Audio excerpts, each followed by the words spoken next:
and welcome back to Talk Like That Accent Coaching. My name is Mark Dallas, and I'm here to tell you about what it could be that makes your accent just a little bit off.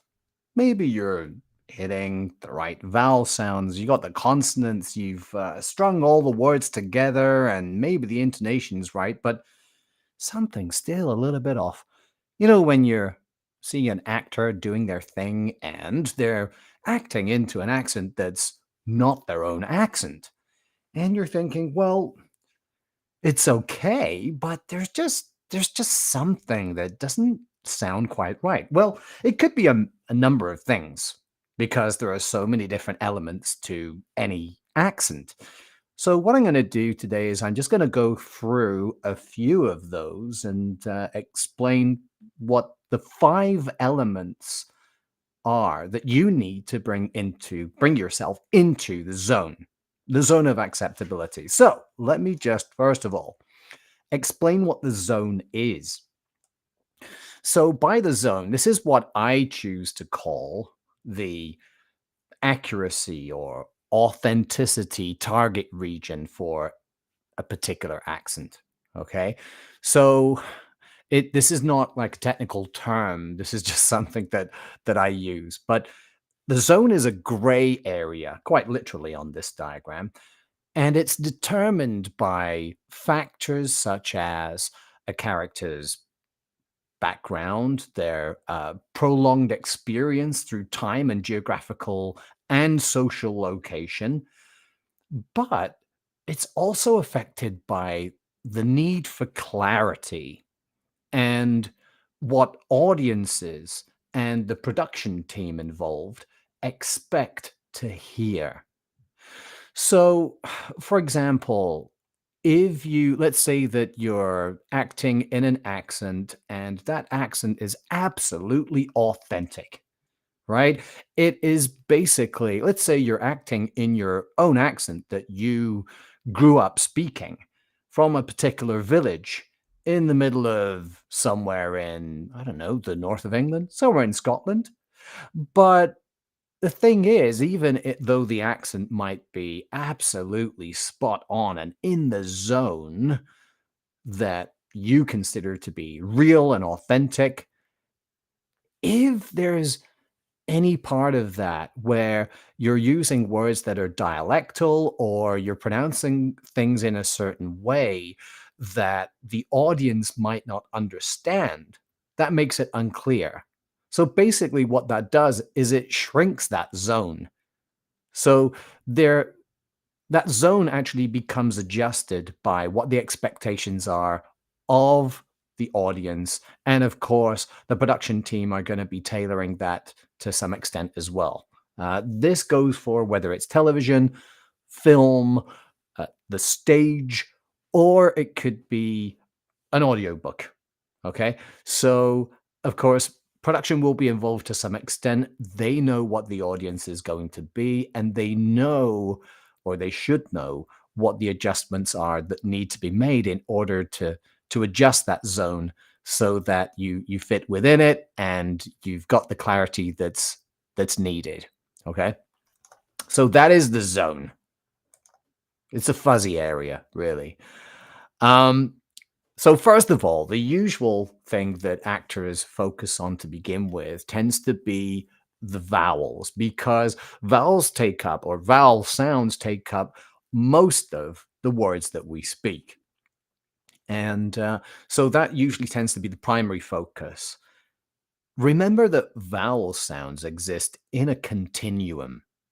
So you should try not to, you should remember that you know, it's kind of a fluid thing. A vowel sound is fairly fluid and it's determined by several different factors that I'm not going to go into now, but it's within the space, like literally within your vocal space. And these vowels are not set. That's something worth remembering.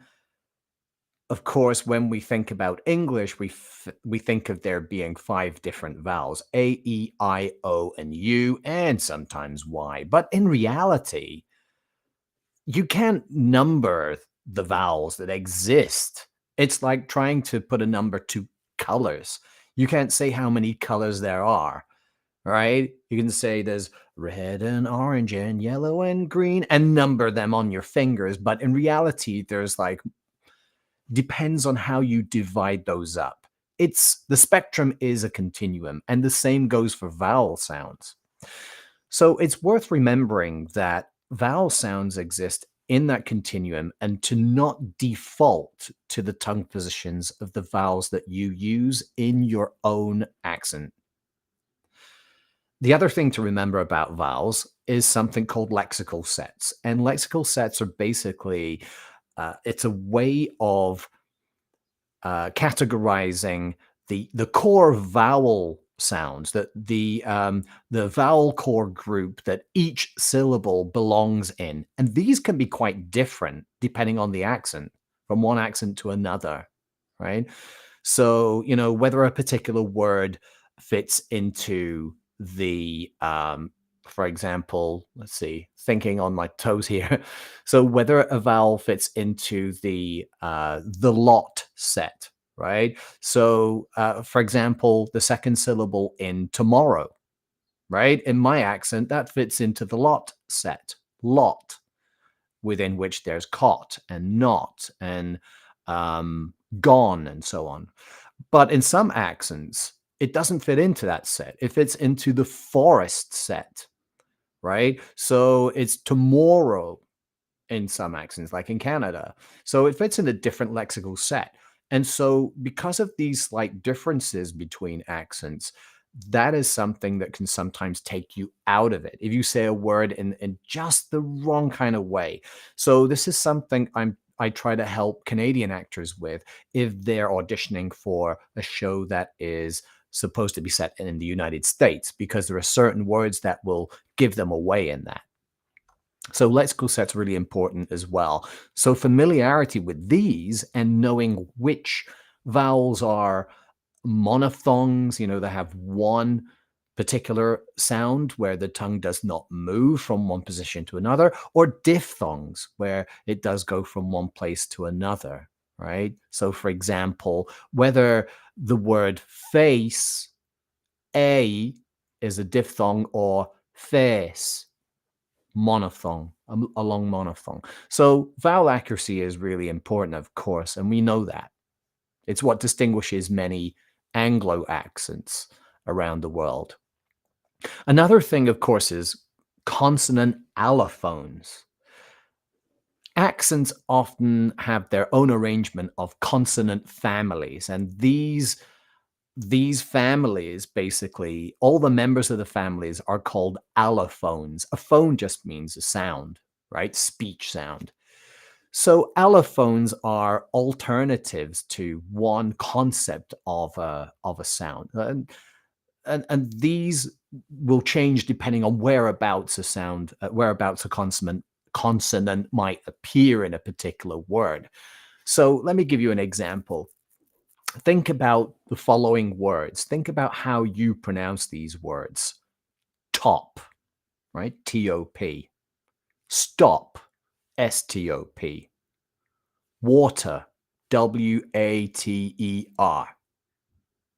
Now, think about the letter T in each of those words.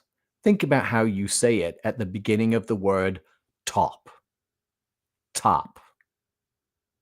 Or is it top? Okay, so a lot of Indian speakers, people from India or Pakistan, might say top, right? So they're not aspirating. There's not a little puff of air after the D, right? Now, for most other accents, there would be a difference between the T in top and the T in stop, because in stop, the T doesn't aspirate. So those are actually two different they're two different phones. These are both allophones of the phoneme T, if you like. And then of course there's the third word, which you might say as water, water, water, water.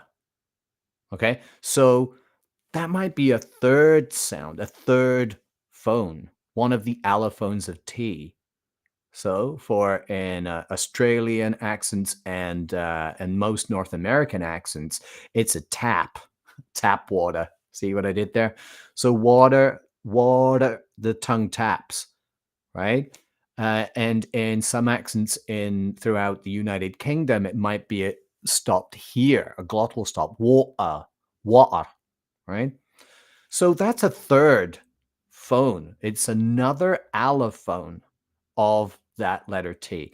So these are different throughout different accents, and so this will determine accuracy too, right? So consonant allophones and what happens and where that happens in a particular word in a certain instance. Another one, of course, is prosody. Now, prosody is about the rhythm, the intonation, and the pitch range, which are all distinct features of any accent.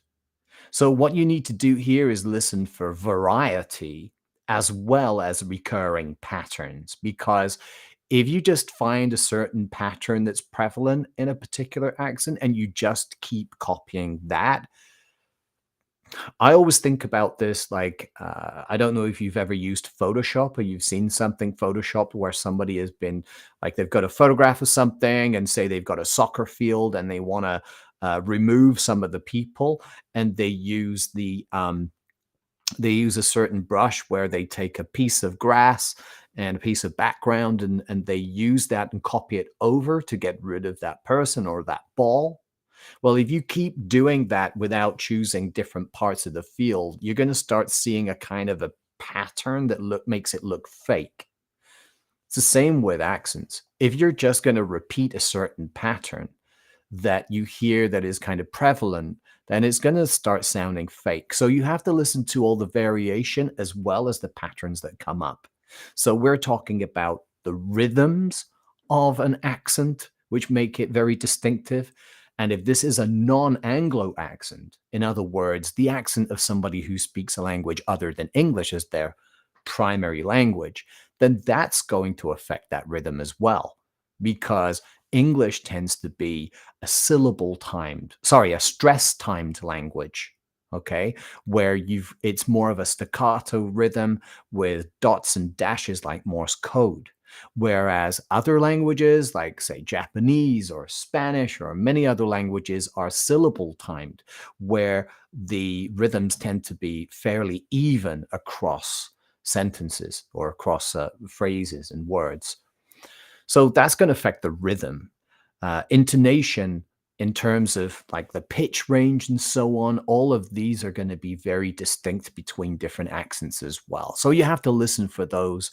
And these are, prosody is extremely important, especially in emotional scenes, because when people get emotional, quite often they will tend to incorporate a wider sort of pitch range, right? They might get angry and the voice might get higher than usual, and louder, quite possibly. So these are just as important as any of the other elements. Next element is resonance and placement. So these are often neglected in accents because you see resonance. This concerns the amplification and the richness of a speech sound, while the vocal placement is where you feel the vibration, right? So it might be that you feel the vibration in the upper chest in some accents, and others are a little bit more in the throat, and then others again tend to be more in the middle of the mouth, going to the and some at the front of the face, and then you feel more vibration in the face mask here or towards the nose, and then so these are all part of what we would call resonance or vocal placement. Okay. And they're determined by muscles unseen. So this is a hard one to get because you have to listen out for it. You have to listen out for the kinds of sounds that will come out of someone's mouth, because you can't see these muscles here. The muscles that determine the shape of the throat and oral cavities, nasal cavities. These are felt rather than seen for obvious reasons, okay? And those can change. So you have to practice with that. Now, resonance and placement, they go together with setting. And then setting is about, for example, how the jaw might be set. So, for example, the space between the upper and lower molars back here. There may be very little space between them. There may be a lot of space and a lot of jaw movement. So this is something that you can see when you're watching somebody who has the accent speak. And and also other things involved would be like tension in facial and tongue muscles, or lack of tension.